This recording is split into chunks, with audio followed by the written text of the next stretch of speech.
What's going on, everyone? Honda Fit for Adventure here, and I just picked up a MotoCompacto.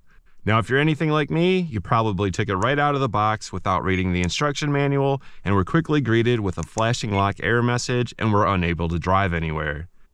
Then when you decided to read the manual, it said that the handlebars were improperly unfolded or that the back wheel was not fully extended. It seems that most new riders are having the same issue that I did, and that is that the back wheel is not being fully extended.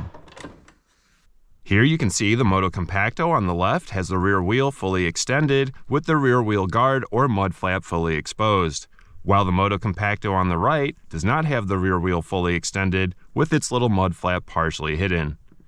Sometimes the rear wheel needs a quick pull to help come out all the way and into the locked position.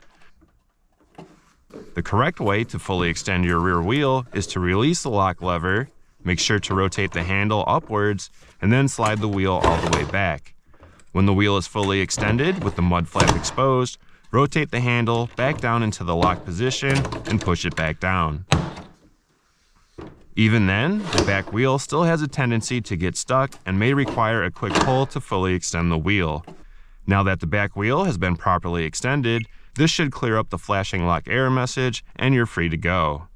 Now I actually bought two of these things, one to daily drive and the other to take apart and modify.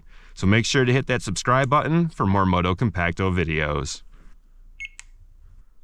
Alright, just to show you that there's no fancy camera tricks, we're going to do this all in one take. So you just got your MotoCompacto, you go to turn it on, and you're greeted with the flashing lock error message. So we're going to turn our light off, make sure our kickstand's down, and here you can see that the back tire is not fully extended because the mud flap or rear tire cover is still tucked in. What I think most people are doing, or at least what I did, is opening the wheel lock, extending the wheel, and then pushing the wheel lock back down.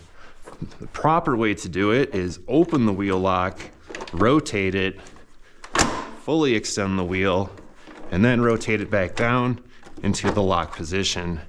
Then when we come back up, our flashing lock is now gone. Give it a kick up the kickstand, and we're good to go. Now I bought two of these things, one to daily drive and the other to modify. So hit that subscribe button for more MotoCompacto videos.